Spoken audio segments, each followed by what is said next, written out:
দেখেন বন্ধুরা, জামাইরে কিভাবে খাটাইতেছি।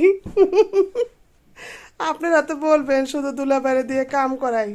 আমি কতক্ষণ ধরে বলতেছি কাজ করা লাগবে না, কাজ করা লাগবে না। না, আমি নাকি বিছানা গোছাইলে সুন্দর হয় না, এখন সে নিজের হাতেই গোছাবে।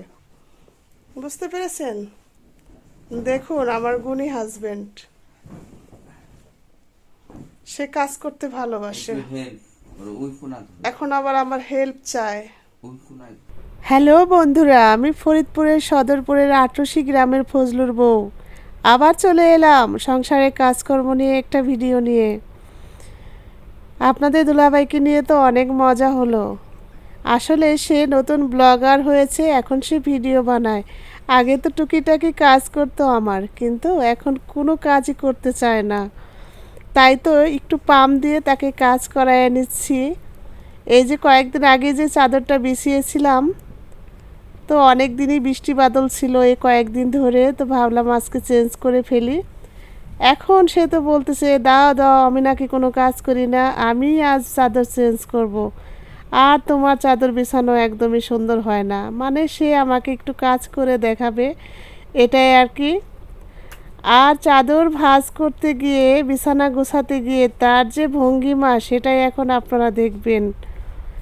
জীবনেও দেখি না এইভাবে কেউ চাদর গোছায়।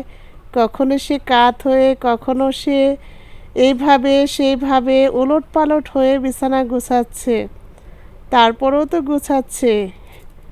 এটাই আল্লাহর কাছে লাখ লাখ শুকরিয়া।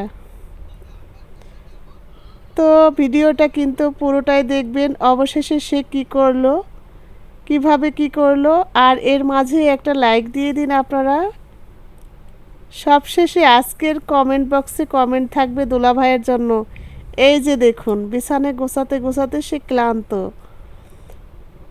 তার মানে নতুন বিছানা দেখে তার ঘুম পেয়ে গিয়েছে এমন একটা ভাব।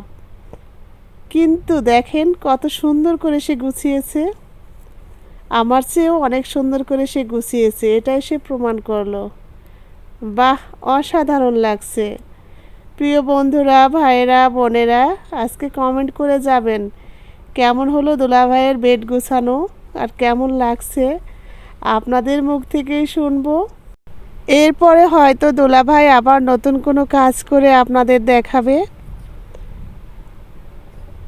আপনাদের উৎসাহ ছাড়া কিন্তু সে কাজে মনোযোগী হবে না। ইদানিং কিন্তু সে ব্লগার হয়ে গেছে, ব্লগ ভিডিও বানায়, টুকিটাকি আমাকে হেল্প করতো, এখন তাকে আমার হেল্প করতে হয়। এই সেটিং সেই সেটিং সারাক্ষণ শুধু বলে তুমি তো আমার গুরু, তুমি আমাকে একটু শিখিয়ে দাও। তো ওনার বেড গোছানোর পরে বাকিটা আমি গুছিয়ে নেব। এই যে এগুলো এলোমেলো আছে। তো সবাই ভালো থাকবেন, আজকের ভিডিও আর দীর্ঘ করব না। অবশ্যই পাশে থাকবেন সবাই, আমরাও সবার পাশে থাকবো। আল্লাহ হাফেজ।